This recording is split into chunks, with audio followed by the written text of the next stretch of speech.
Hola, hola, muy buenos días, ¿qué tal? ¿Cómo les va? Otra vez en el aire de Radio Cultura, FM 97.9, puede ser también por internet, www.fmradiocultura.com.ar, haciendo Cazadores de Historias, con la ausencia en estudios del profesor Eduardo Lázari, que lo tenemos recorriendo los polvorientos caminos de la República y probablemente podamos enlazarnos en una comunicación a posteriori con él.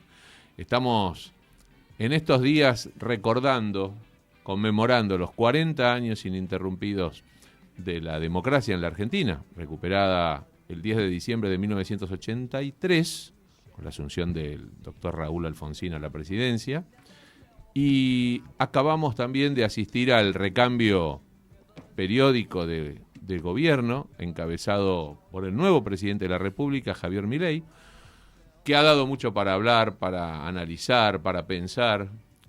Corren ríos de tinta en estas horas sobre lo que vamos a vivir, las expectativas que hay en torno a su gestión, pero nosotros nos vamos a adentrar, como siempre, en los caminos de la historia, una vez más, y antes de empezar propiamente el programa, vamos con algunos audios que nos esperan.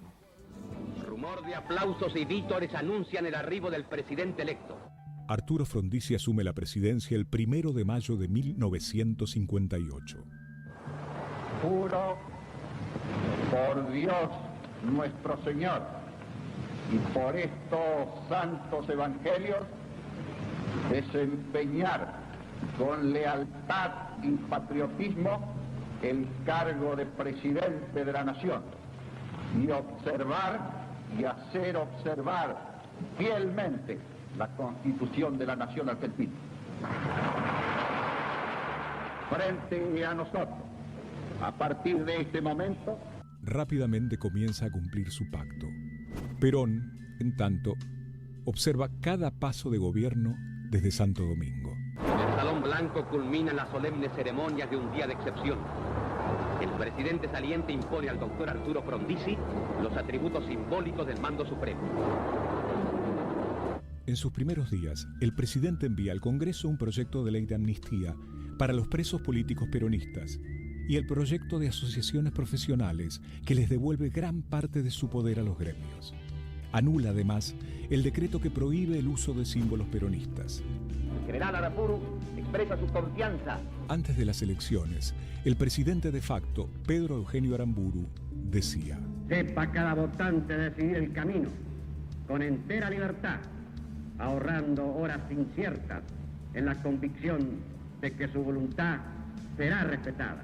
Tanto las Fuerzas Armadas como la Unión Cívica Radical del Pueblo de Balbín, la derecha liberal antiperonista y la Iglesia se manifiestan en contra de la política de Frondizi.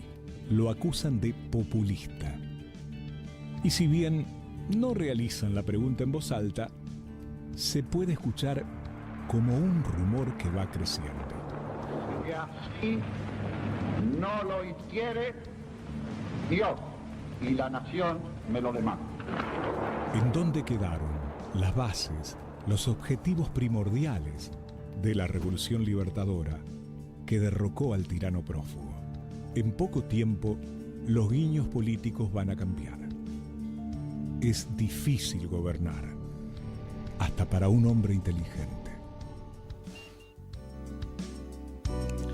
Bueno, ahí escuchábamos una pequeña introducción con la inconfundible voz de nuestro querido amigo, colega Roberto Martínez, y nos estábamos introduciendo en el episodio de la asunción del presidente Arturo Frondizi, uno de esos ensayos democráticos del siglo XX, fallidos porque estaban bajo la tutela constante de las Fuerzas Armadas, y es un poco el tema que vamos a abordar, sobre todo porque nos acompaña hoy un estudioso, un especialista, el embajador Mariano Causino, que además es autor de de una obra recientemente editada y publicada por Arete Editores, Frondizi el estadista incomprendido. ¿Cómo te va, Mariano? Buen día, bienvenido a Cazadores de Historias. ¿Qué tal? Muchas gracias, un gusto estar aquí con ustedes. Estaba en deuda con la radio, con el programa, que me habían invitado hace algunas semanas y yo estaba de viaje. Te supimos esperar, queríamos esperarte. Lo bueno es que estos temas son relativamente atemporales, ¿no? Así que, pero bueno, coincide con la asunción de un nuevo gobierno, como ustedes decían, y escuchábamos allí ese famoso discurso de Arturo Frondizi el 1 de mayo, en una circunstancia en la que, es bueno recordar, Frondizi prácticamente hasta pocas horas antes de asumir la presidencia pensó que quizá no lo dejaban asumir. Claro. 2 o 3 días antes de su asunción, si no me equivoco el 27 o 28 de abril, hubo un primer planteo militar. Aún sin haber asumido ya tenía un planteo, a ver si lo dejaban asumir. Y él contó varias veces, años después, que el mismo mañana del día 1 de mayo, cuando lo fueron a buscar por su domicilio un auto de la presidencia, claro, oficial, digamos, para trasladarlo al Congreso a jurar, él pensó realmente que podían detenerlo en ese momento, porque hay que tener siempre presente que Arturo Frondizi era el candidato opositor al gobierno saliente. El gobierno militar que terminaba, el gobierno surgido de la Revolución Libertadora, había propiciado en los hechos la candidatura de Ricardo Balbín, del radicalismo del pueblo, y de hecho tenía ministros muy importantes como ministro del Interior, etcétera. Carlos Alconada Aramburu. Del radicalismo del pueblo. Del pueblo, exactamente. Y decime, Mariano, una palabra siempre hay que tener para el presidente de facto saliente, Pedro Eugenio Aramburu, porque él mantuvo la palabra, cumplió la palabra empeñada, el pueblo votó, salió como salió esa elección, evidentemente no era su candidato predilecto, no era el candidato del régimen. Es curioso la situación de Aramburu con Frondizi, porque hay una paradoja histórica, ¿no? Aramburu le permite a Frondizi ser presidente de la República, pero después Aramburu, 4 años más tarde, es el que termina de darle el tiro de gracia a Frondizi en el año 62, cuando fracasa un intento por evitar el golpe de Estado y de alguna manera dejar a Frondizi en una maniobra que intenta hacer Rodolfo Martínez, que era el ministro de Defensa, dejarlo a Frondizi como una especie de jefe de Estado, evitar la ruptura de la institucionalidad y con una tutela de las Fuerzas Armadas que el gobierno ese terminara los 2 años que le restaban, con la idea de que el general Aramburu podía ser candidato a presidente en el año 1964. Bueno, eso fracasa. Aramburu en ese momento, en el 62, digamos, le baja el pulgar a Frondizi, y por eso digo esa paradoja de que en el 58 le permite asumir la presidencia y en el 62 lo termina de destituir. No, él no lo destituyó, pero le generó una situación en la cual... Pero Frondizi se había enemistado con todos los sectores ya para 1962, ¿no te parece? ¿Cómo lo ves? Bueno, hasta es el tema de tu libro, además. Un amigo nuestro, Emilio Perina, un gran historiador, Emilio Perina sostiene que Arturo Frondizi fue un mejor gobernante que político, fue un mejor estadista que político, que cometió errores políticos muy graves. Claro. Y yo tengo esa sensación, la he tratado de explicar en el libro, que es un ensayo, la idea de que Frondizi tal vez pecó de soberbia, él y Frigerio probablemente, y cometieron el error de enemistarse simultáneamente con muchos sectores, ¿no? Claro. Y bueno, también en el medio de un marco de una enorme incomprensión. Por eso yo le puse el libro El estadista incomprendido. Está muy bueno. Porque realmente las Fuerzas Armadas creían que Frondizi estaba con el comunismo. La realidad es que Frondizi fue el presidente más pro-norteamericano de toda la historia. Sin duda. Hasta ese momento. Claro, ¿no? Claro. Bueno, es interesante esto porque además estamos hablando con Mariano Causino, le recordamos a los oyentes que se suman ahora a Cazadores de Historias en Radio Cultura. Estamos hablando en torno a esta época en el que acaba de asumir un nuevo presidente constitucional y recordando, como pasaba al principio del programa, la asunción de Arturo Frondizi y adentrándonos un poco en el análisis de su reciente libro, Frondizi el estadista incomprendido. Y el tema de las elecciones del año 62, ese es un tema importante en la definición del futuro de Frondizi, ¿no es cierto? Bueno, allí lo que ocurre es que el gobierno desarrollista, y especialmente Frondizi y su ministro del Interior, Alfredo Vítolo, cometen una equivocación muy grave. Uh-huh. Los hechos demostraron que había sido una equivocación. Ellos habían establecido un sistema de elecciones no simultáneas, sino que escalonadas. Un poco como pasó este año. Sí, como se ha hecho tantas veces en la historia argentina. Y la realidad es que durante el 61 había habido elecciones y en las cuales la UCRI, el partido del gobierno, había hecho buenas elecciones en varias provincias. Y eso los hizo creer que en la provincia de Buenos Aires podían ganar. Y a través de una fórmula que era muy aceptable, digamos, podían ganar la elección. La realidad es que con ese objetivo le permiten al peronismo, una especie de neoperonismo con Framini, competir por la gobernación de la provincia de Buenos Aires. Unión Popular era el sello, exacto, ¿verdad? Pensando que iban a perder y que entonces ganarle al peronismo iba a respaldar muy fuertemente al gobierno. Claro. La realidad es que no midieron las fuerzas, el peronismo terminó ganando y no interpretaron un hecho que el general Perón había advertido.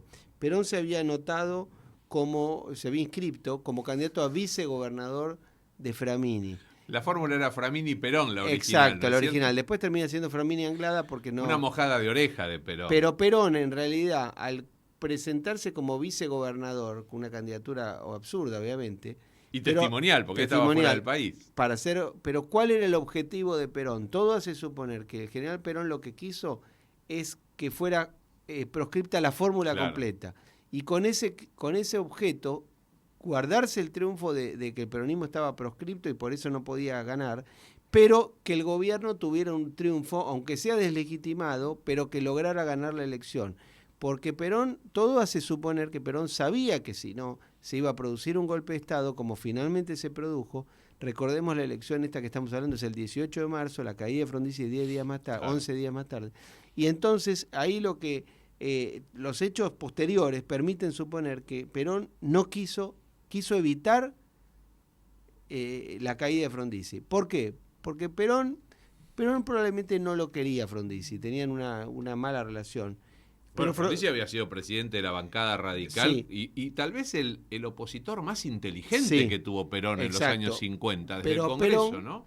Perón no le tenía simpatía a Frondizi y Frondizi tampoco a Perón. Pero Perón sí le tenía aprecio y reconocimiento intelectual a Rogelio Frigerio. Pero lo que sí Perón sabía es que la caída de Frondizi era, para sus intereses personales, era peor que su continuidad. De modo tal que si bien no estaba conforme con el gobierno de Frondizi y hubiera podido otra realidad, lo hubiera hecho, pero él sí sabía que la caída del gobierno de Frondizi era peor para él y para el peronismo, sobre todo para él más que para el peronismo, que su continuidad del tiempo. Y por eso intentó eso, pero Vítolo y Frondizi... todo hace suponer que... Dos grandes políticos, porque Vítolo era un gran político. Un gran ministro del Interior. Todo hace suponer que ellos se dieron cuenta de esa maniobra, pero que pensaron que Perón estaba haciendo eso para evitar tener una derrota electoral, pensando que iban a ganar. Bueno, la realidad demostró que el 18 de marzo, finalmente esa fórmula neoperonista de Framini Anglada ganó la gobernación. Claro. Eso provocó un planteo muy firme de las Fuerzas Armadas que finalmente obligaron a anular la elección y fue el desenlace del golpe de Estado del 29 de marzo del 62. Me interesa mucho que te explayes sobre la consideración, el aprecio que sentía Perón por la figura de Rogelio Frigerio, que no se ha hablado mucho sobre eso. Me interesa vos sos un conocedor. Bueno, es un tema que yo lo he hablado con algunas personas conocedoras de la época y de testigos y protagonistas relativamente... importantes. Uno de ellos que vivía precisamente acá en la esquina, Oscar Camilión. Acá estamos en Radio Cultura, sí, señor. En Guido y Montevideo, y Oscar Camilión vivía aquí en Montevideo y Guido. Oscar Camilión, un hombre de un talento enorme, un hombre brillante, un gran estadista argentino, sí. Que realmente si el país no tuviera esas injusticias que muchas veces tiene con grandes figuras, debió haber tenido otro reconocimiento y otro final probablemente. Pero yo tuve la oportunidad de poder conversar con él ya un hombre grande cuando yo lo traté. Y para este libro y otros ensayos yo consulté mucho con él. Y él siempre me explicó que Perón y Frigerio se tenían un reconocimiento mutuo muy importante, un reconocimiento intelectual. No así Perón con Frondizi ni Frondizi con Perón, pero sí con Frigerio. Probablemente Perón haya visto en Frigerio una figura de un talento intelectual superior al de Frondizi, quizá, incluso al de Frondizi, y le haya tenido ese reconocimiento tan importante, que bueno, Camilión dice en su libro, él tiene un libro de memorias muy bueno, hecho con un gran historiador que es... Con Guillermo Gassió, un gran amigo además. Ah, sí. Que vive en Ámsterdam ahora. Exactamente, nos escribimos esta semana. Sí, diplomático y historiador argentino de enorme talento. Y él, en ese libro de Camilión, que es una memoria política en base a una conversación con Guillermo, él dice algo así como, dice, si Perón le tuvo cariño personal o aprecio personal a alguien en toda su vida, poniéndolo en duda, si es que tal cosa existió. Pero si tal cosa existió, probablemente una persona a la que le puede haber tenido un sentimiento de ese tipo es a Rogelio Frigerio. Qué interesante. Hay un libro sobre Rogelio Frigerio interesante que lo escribió un legislador, que ahora no recuerdo el nombre, que era amigo nuestro, que murió lamentablemente. Morando me parece que se llamaba. Sí, Mario Morando. No, fue presidente de la Fundación Banco Ciudad. Sí, y creo que fue legislador porteño. Sí, creo que fue legislador también. Murió joven, lamentablemente. Y Mario Morando, tenés razón, escribió una biografía sobre Rogelio Frigerio muy interesante. Bueno, acá estamos con Mariano Causino, hablando de los tiempos de Frondizi, de lo que fue aquel ensayo democrático constitucional de mediados del siglo XX, con final fallido, malhadado final, el de Frondizi, en torno a situaciones desagradables, desafortunadas, con planteos militares, con incomprensión de la sociedad civil y de gran parte de la dirigencia política del sistema democrático de entonces. Pero no nos vamos a perder de hablar con Mariano tampoco de la cuestión internacional, no lo podemos desaprovechar. Él es diplomático, ha sido embajador en Costa Rica, en Israel, así que seguramente después de nuestra tanda musical que viene ahora en esta hora, en la primera media hora de nuestro encuentro, después vamos a seguir hablando del tema internacional con Mariano Causino. Ni siquiera visitarme, nadie quiere consolarme en mi aflicción. Desde el día que te fuiste, siento angustias en mi pecho, de si percanta que has hecho de mi pobre corazón. Al cotorro abandonado, ya ni el sol de la mañana asoma por la ventana como cuando estabas vos. Y aquel perrito compañero que por tu ausencia no comía, al verme solo el otro día también me dejó. Supiera que aún dentro de mi alma conservo aquel cariño que tuve para ti. Quién sabe si supiera que nunca te he olvidado, volviendo a tu pasado te acordarás de mí. Y Cazadores de Historias no podía estar ausente del Día del Tango, el aniversario de natalicio de Carlos Gardel, y con la comparsita versión Enrique Pedro Maroni. Si supieras que aún dentro de mi alma conservo aquel cariño que tuve para ti. Quién sabe si supieras que nunca te he olvidado, volviendo a tu pasado te acordarás de mí.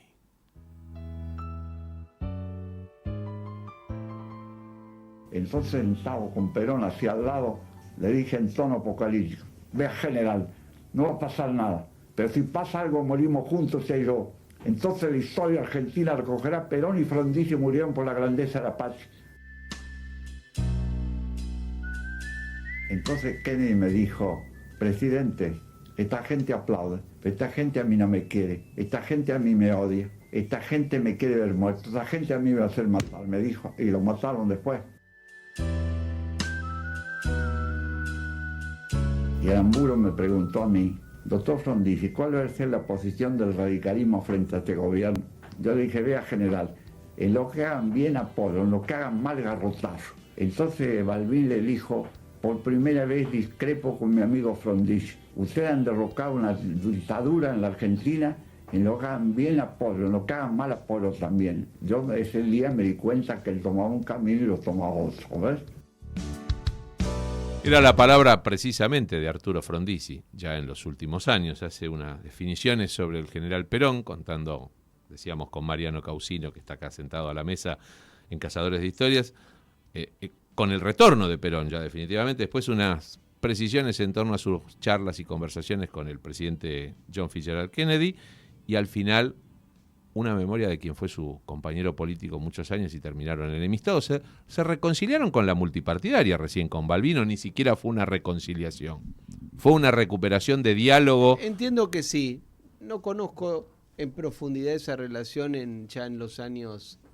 estamos hablando de cuando vuelve Perón a la Argentina en 1973, claro, donde el MID ya entonces integra el Frejuli, el partido, claro, el frente, primero con la candidatura de Cámpora y después con la del general Perón.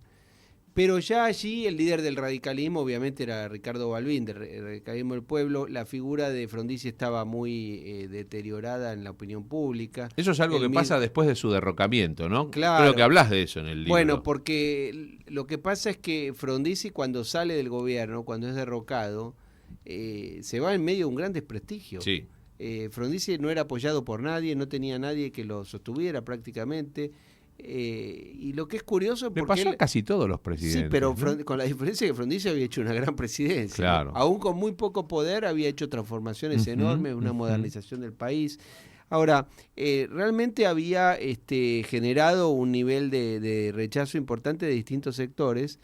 Y yo te diría que la recuperación de la figura de Frondizi como estadista recién se va a producir años después de su muerte.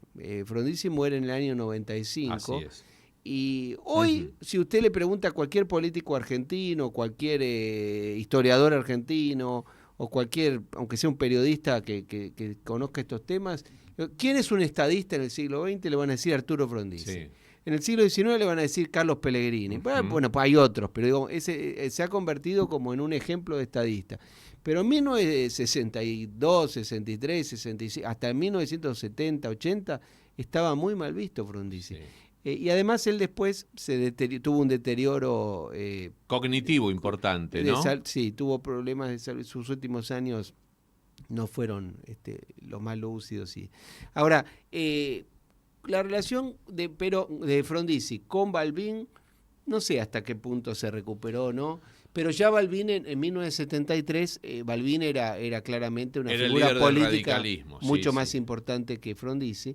E incluso si es dable suponer que de no haber habido un golpe militar el 24 de marzo del 76, es probable que Balbín podría haber aspirado a ser presidente de la República en una elección en ese tiempo.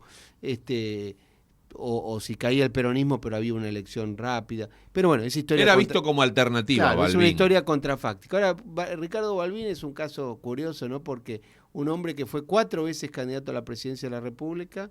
Y nunca llegó. Y la única vez que realmente él pudo ser presidente de la República, no se presentó y lo dejó a Ilia. Y esa elección la podría haber ganado. Claro. Bueno, es un caso de mala suerte en alguna... O podría no haberla ganado. Seguimos hablando de historia contrafáctica, porque a lo mejor si era candidato Balbín, no ganaba. La historia contrafáctica es sumamente interesante, pero no deja de ser... Sí, es un ejercicio, un divertimento para nosotros. Sí, es bueno, en el mundo anglosajón se hace mucha historia contrafáctica, ¿no? Está lleno de libros, what if, tal cosa. Ajá. Hay una frase de Kissinger divertida sobre la historia contrafáctica. El último libro de Kissinger, maravilloso, Liderazgo ha sido extraordinario. Gran libro. Pero hay una historia, a Kissinger le preguntan en una entrevista o en una conferencia qué opina sobre la historia contrafáctica. Él dijo, no, la historia contrafáctica no sirve para nada, no tiene valor, es una pérdida de tiempo. y le dicen, bueno, pero ¿qué hubiera ocurrido el 22 de noviembre de 1963 si en vez de ser asesinado el presidente de los Estados Unidos hubiese sido asesinado el secretario general de la Unión Soviética? Entonces dice, no tengo la menor idea, pero no se le ocurre nada, no tengo ni idea, le dice. Pero no se le ocurre nada. Bueno, mire, lo que estoy casi seguro es que la viuda de Khrushchev no se hubiera casado con un nazis. Eso es lo único que podríamos... Muy bueno. Sí, muy es bueno. un chiste viejo. Una genialidad, un Sí, gran chiste. muy de Kissinger, que No murió quisiera perderme la oportunidad de hablar un poco del tema por tu expertise en materia internacional y además tu presencia como embajador en Israel, no hace tantos años, esta situación compleja de Medio Oriente que parece no tener fin. ¿Cómo lo ves vos? ¿Cómo lo ve alguien que estuvo in situ en el territorio y cómo lo analizás? ¿Y qué premisas debería tener la política exterior argentina frente a esto? Sí. En Oriente Medio no hay tal cosa como un conflicto de Oriente Medio. Se habla generalmente porque hay que poner una manera de explicar, entonces dice el conflicto de Medio Oriente. La realidad es que hay una serie superpuesta de conflictos que tienen interrelación unos con otros y que prácticamente todos tienen repercusiones sobre los otros y generan una dinámica política de un enorme dinamismo, valga la redundancia. Comparable solamente de pronto a lo que ocurre en el Cáucaso o lo que ocurre en los Balcanes, que son zonas del mundo donde tienen niveles de conflictos casi permanentes. Ahora, en ese plano, el conflicto probablemente el más significativo de todos que hay en esa región es el que enfrenta dentro del Islam a sunitas y chiitas. Ajá. Y que lo expresa en el mundo actual la rivalidad por la hegemonía regional entre Arabia Saudita y sus aliados e Irán y sus aliados. En ese plano, otro conflicto que parecía relativamente subsumido o relativamente, no digo resuelto porque no está resuelto, la prueba de lo que está ocurriendo ahora, pero que sí que estaba relativamente apaciguado, era el conflicto entre Israel y Palestina. Ajá. Y en ese sentido, este ataque feroz, terrorista que tuvo lugar el 7 de octubre, que es el más grande que sufrió el Estado de Israel en toda su historia desde el punto de vista mentira, terrorista. pasaron 2 meses. 2 meses, con 1.500 muertos aproximadamente, con una cantidad, tomaron 240 rehenes, todavía hay 137, si no me equivoco. Y el ataque más grande que tuvo el pueblo judío desde el Holocausto. Claro. Un trauma nacional muy grande, una vulneración de la idea de que ese país era invulnerable, y una situación que desembocó en una operación militar muy importante que está en curso y que tiene las características que tiene, es muy contundente y que genera reacciones en el mundo, ¿no? Contrarias, muy, muy críticas hacia Israel. Todo esto es lo que estaba ocurriendo en este momento y creo yo que en primer lugar es fundamental, obviamente, reiterar el repudio total al terrorismo, el repudio a Hamas, una organización terrorista que controla la Franja de Gaza, que utiliza la población de la Franja de Gaza como escudo humano. Estamos hablando de más de 2 millones de personas que viven en condiciones infrahumanas, y el derecho al legítimo ejercicio del derecho de defensa por parte del Estado de Israel. Esperemos que esa situación se resuelva con el menor nivel de daño. Lamentablemente no soy optimista al respecto. No habría elementos para ser demasiado optimista porque no se pueden prever estas situaciones que tienen. Sabemos que tienen ese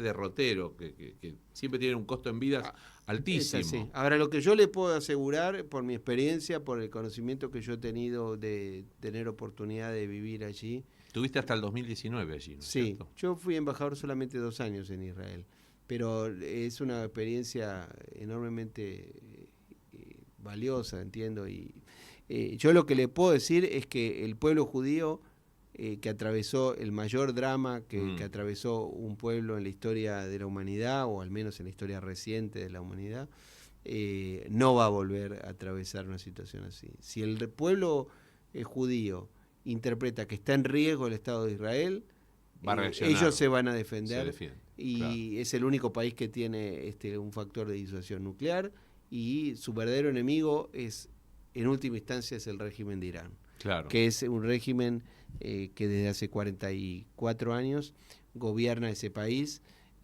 con una política profundamente antioccidental, Ujú.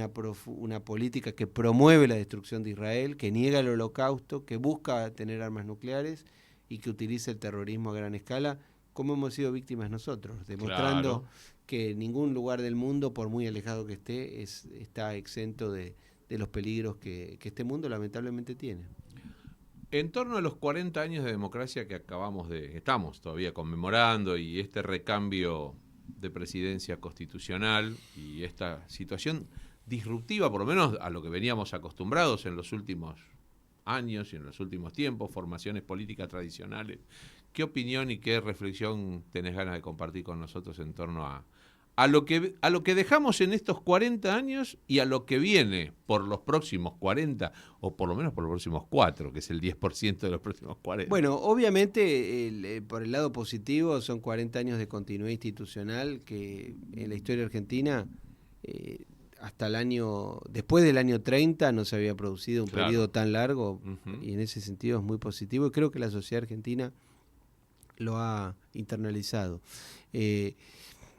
Desde el punto de vista de las realizaciones materiales del país, una deuda gigantesca, ¿no? La Argentina hoy es un país mucho más pobre que en 1983. Claro. Esta es una realidad. Y yo creo que en estos 40 años, yo diría que tiene 20 años casi 20 años de un ascenso positivo, con un primer gobierno, el de Alfonsín, que cumplió su mandato histórico, que era entregarle el poder a otro presidente elegido constitucionalmente, que estableció las bases de un sistema democrático y que fracasó profundamente en materia económica, pero que por lo menos logró el objetivo de entregar el poder a otro mandatario electo. El gobierno de Menem, que creo que cumplió con su objetivo, que era ordenar la economía y modernizar el país, y terminar de consolidar la democracia, en el sentido de que el gobierno de Menem fue más democrático que el de Alfonsín, cosa que normalmente la gente no lo tiene presente. En la época de Alfonsín, todos los medios de comunicación, con excepción de un canal, estaban todos en manos del Estado, había radios en manos del Estado. O sea, Menem, al privatizar los canales y las radios, amplió la libertad de prensa muchísimo más. Menem gobernó en circunstancias de enorme libertad y buscando la unión nacional, y modernizó el país. Creo que el gobierno de Fernando de la Rúa tuvo un intento positivo de mantener el régimen económico y la política exterior que veníamos desde los años 90, pero lamentablemente el régimen de convertibilidad no se supo salir a tiempo ordenadamente. Claro. Y hizo el colapso del año 2001. El gobierno de Duhalde es un periodo difícil de analizar, en un sentido causó la situación, en otro provocó una ruptura de contratos muy importante con la especificación y demás. Pero yo diría que esos primeros 20 años de la recuperación democrática, con sus más y con sus menos, el país mantuvo el sistema de partidos, mantuvo un sistema bipartidario o relativamente bipartidario, y el país había logrado una cierta respetabilidad en el mundo. Yo creo que la llegada del kirchnerismo a la Argentina fue muy negativa a partir del año 2003, y estos 20 años de hegemonía kirchnerista, con una breve pausa del gobierno del presidente Macri, que intentó revertir las situaciones, pero que evidentemente no lo logró, o al menos no lo logró plenamente, al punto que volvió el kirchnerismo. Creo que han sido una etapa mala y que con las consecuencias que todos vemos, ¿no? Y creo que fue malo el gobierno de Kirchner, fue muy malo el de Cristina. Fue horrible el segundo de Cristina y espantoso de Alberto Fernández, ¿no? Fue de mal en peor. Se desaprovechó una etapa muy, muy positiva por los commodities. Claro. Y creo que el país retrocedió, desgraciadamente, y bueno, se abre una nueva etapa que esperemos que funcione. Yo he escuchado con cierto entusiasmo el discurso del presidente el domingo. Creo que dijo la verdad, creo que marcó una cruda realidad, pero creo que es positivo que así los argentinos sepamos dónde estamos parados. Este país, hace 40 años, con esto redondeo lo que tú me preguntabas, había 10% de pobres, hoy hay 40 o 45, como lo quieran medir, pero se ha triplicado la pobreza. Era un país con una clase media muy extendida, hoy la clase media está muy menguada. Era un país donde había tasas de criminalidad bajas, hoy son altísimas. Bueno, Creo que son un balance medio. Tenemos la democracia consolidada, eso es muy importante. Se respetan los derechos humanos, en ese sentido el país ha avanzado notablemente.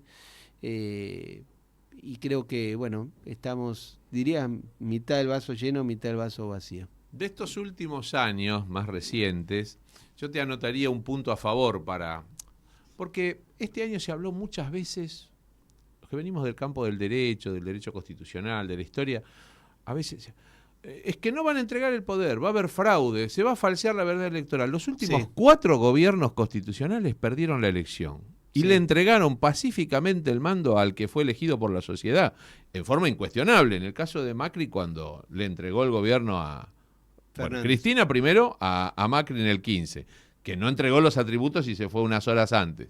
Pero quiero decir, hubo una transición de un partido a otro, pasa después con Macri y Fernández, y ahora con Fernández a Milei, que no tiene un partido, podríamos decir, perdón, puede sonar irrespetuoso, irreverente, es como un club de fans, no daría la sensación de haber una orgánica y todavía está como muy en formación todo eso. Yo creo que el poder ordena mucho y creo que en algún momento eso se va a ordenar también y va a tener una forma.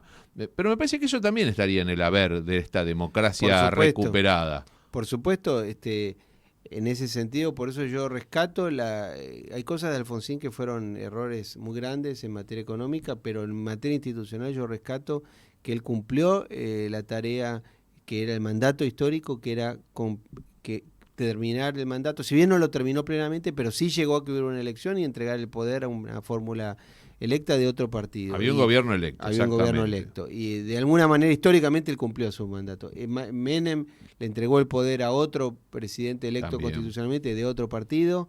Se produjo la crisis del 2001, que institucionalmente fue resuelta bastante bien. Y después Cristina Kirchner, por supuesto, ella entregó el poder y cumplió por supuesto que ella creo que cometió el error gravísimo. Todavía se va a estar arrepintiendo de eso 2015, porque ahora se corrigió la actitud del otro día. Innecesario, sin sentido. Pero efectivamente todos los rumores que había de que podía ser Venezuela, etcétera, perdieron la elección, lo reconocieron, se fueron. Macri perdió la elección, reconoció, se fue. Fernández este gobierno perdió la elección, se fue y entregó los...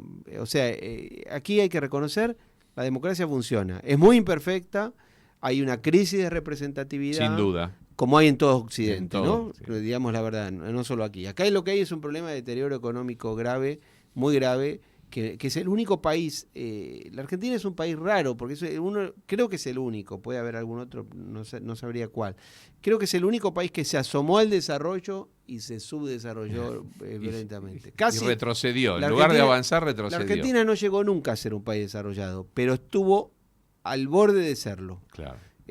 Porque la generación del 80 logró un éxito enorme en la Argentina, después se incorporó la clase media, después se incorporó la clase baja, la experiencia esa de esa acumulación histórica hizo que hace unos 60 años aproximadamente, en la época de Frondizi, el país no era desarrollado, pero se asomó de alguna manera al desarrollo. Y ni hablar hace 100 años cuando era un país que atraía la cantidad de inmigrantes que atraía, ¿no? La Argentina hace 100 años, en 1920 aproximadamente, atraía más inmigrantes que los Estados Unidos, claro, en términos relativos, en términos proporcionales al tamaño del país.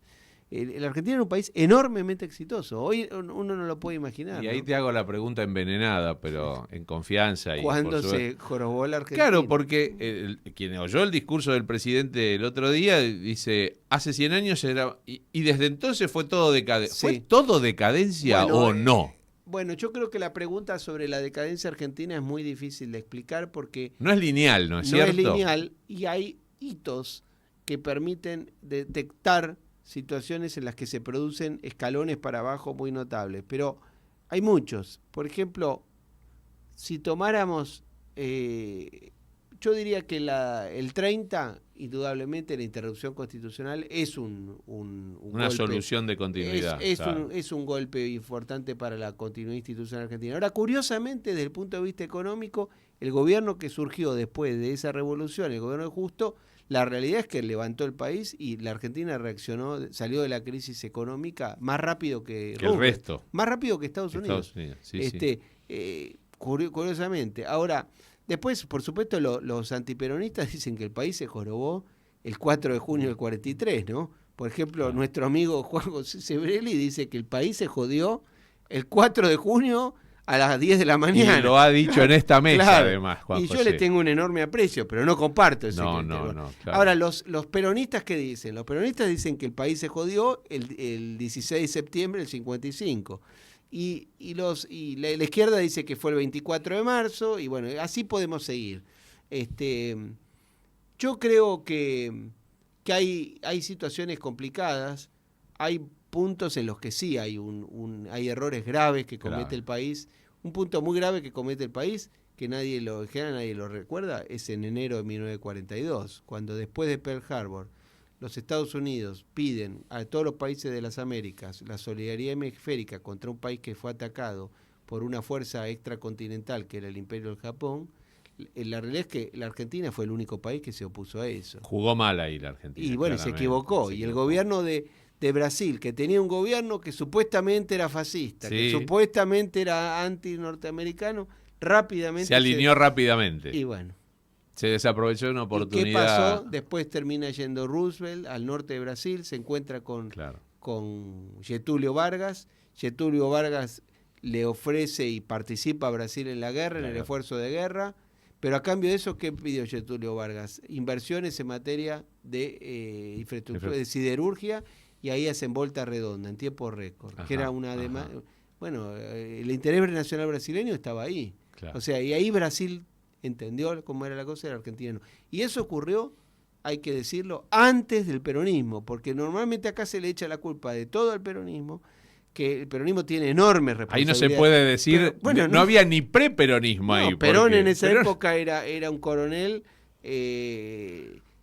era un coronel justista. Claro. Estaba, más, justo todavía podría haber sido presidente a esa altura. Estaba vivo, murió en enero del 43. Exacto. Y preparando su candidatura. Exactamente.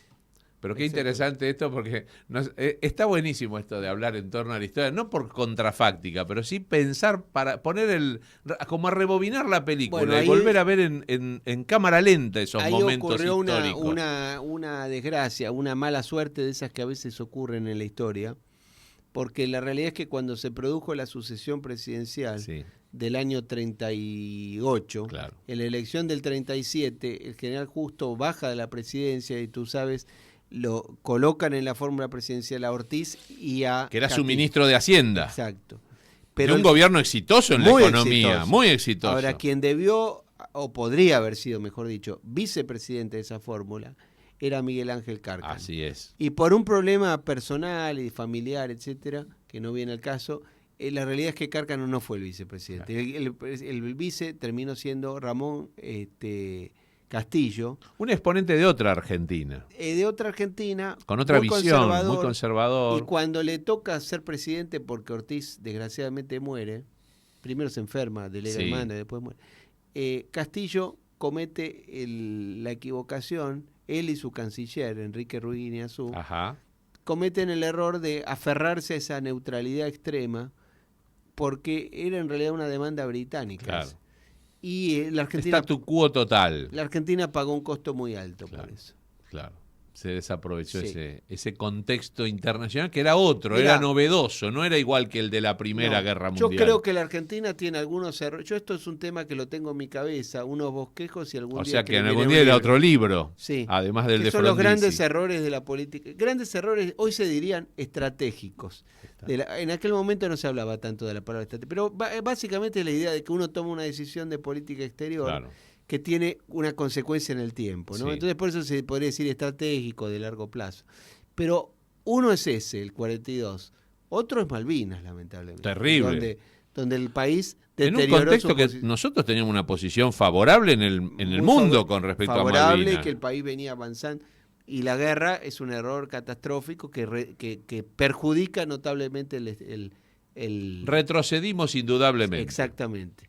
Y otro error muy grave, hay dos errores muy graves que comete Cristina Kirchner en el final de su presidencia. Uno es el pacto con Irán. Sí.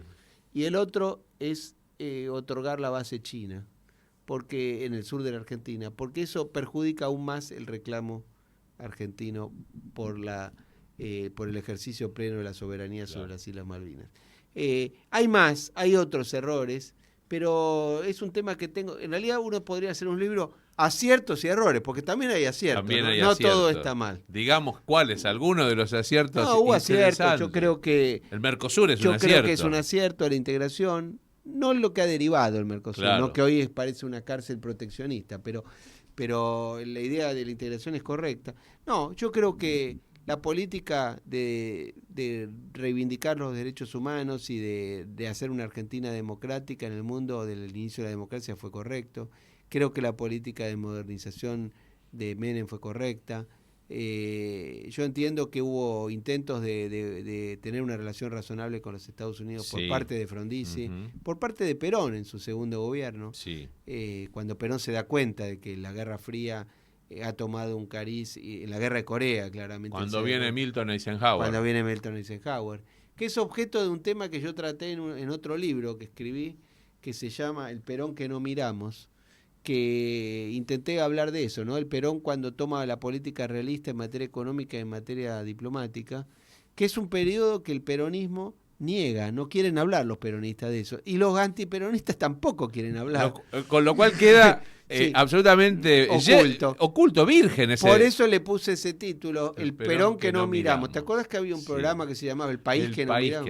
Yo me acordé, yo era chico, lo veía, y yo dije, acá voy a escribir El Perón que no miramos, porque es un Perón incómodo para los peronistas y para los gorilas. Claro.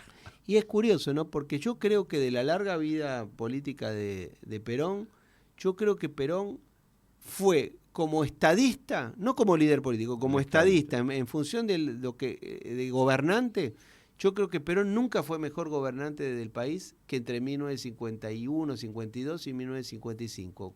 Porque entendió de lo que había hecho mal al principio. Exacto, y cambia el plan económico, cambia la política exterior. Lo que pasa es que el gobierno de Perón se había vuelto un gobierno muy autoritario. La deriva autoritaria de ese Perón es la que eso hace inexorable ese final. Y termina metiéndose en un error inexplicable que es el conflicto con la Iglesia. Y bueno, el gobierno tenía que terminar de alguna manera. Pero en materia económica y en materia de política exterior, la realidad es que Perón, en el final de su gobierno, es mejor gobernante que en el principio. En el principio, en el 46, 47, 48, la política económica fue catastrófica, con Miranda y demás, con un exceso de intervencionismo. A gastar lo que había. Bueno, cuando él se da cuenta que eso no va más, él cambia el plan económico, lo llama Gómez Morales, hacen después el segundo plan quinquenal. Ahora, esto los peronistas no lo dicen, y la realidad es que Perón en ese sentido es muy admirable, hasta donde yo sé, es uno de los pocos gobernantes que en ejercicio del poder se da cuenta que tiene que cambiar y cambia. Hay muy pocos que hacen eso. Sí, mueren en su ley, ¿no? Es como que llegan hasta el final, con las botas puestas. Hay pocos casos, y algunos se dan en gobiernos autoritarios. Claro. Por ejemplo, uno es el de Franco. Claro. Por ejemplo, Franco en los años 60 se da cuenta que tiene que modernizar y hace esa etapa tecnocrática. Hasta el final. Que llama, claro, y que Franco llama a esos ministros del Opus Dei, Laureano López Rodó y otros más, y Fraga Iribarne, que en ese momento eran tipos muy jóvenes, que empiezan a modernizar la economía española, abrirla, aunque sea el turismo y demás, y para la época era algo modernizador, ¿no? Pero muy pocos son los que se dan cuenta de eso, de que tienen que cambiar en un momento dado. En un momento lo hizo el general Roca también, que en su segundo periodo se dio cuenta que había cosas que había que ir modernizando. Pero bueno, ahí se mide la talla de un estadista, ¿no? La música nos indica que se terminó el programa, porque la charla con Mariano Causino fue extendiéndose y ya deriva para hacer programas sucesivos. Desde ya que te comprometemos, vamos a seguir hablando. Recomendamos entonces El Perón que no miramos y Frondizi, el estadista incomprendido, sus últimos libros. Y podemos hablar de esos temas, ¿no? Otro es Ronald Reagan, pero lo hablamos otro día, Dale. cuando se da cuenta que tiene que cambiar. Te agradecemos mucho la presencia en Cazadores de Historias por Radio Cultura y le pedimos disculpas a nuestro operador que nos está haciendo señas desde hace un rato. Vamos a dejar aquí, le mandamos un saludo a Eduardo Lázari y les decimos a ustedes que nos reencontramos en Cazadores de Historias el próximo martes. Diego Barovero, Eduardo Lázari, un abrazo, chau.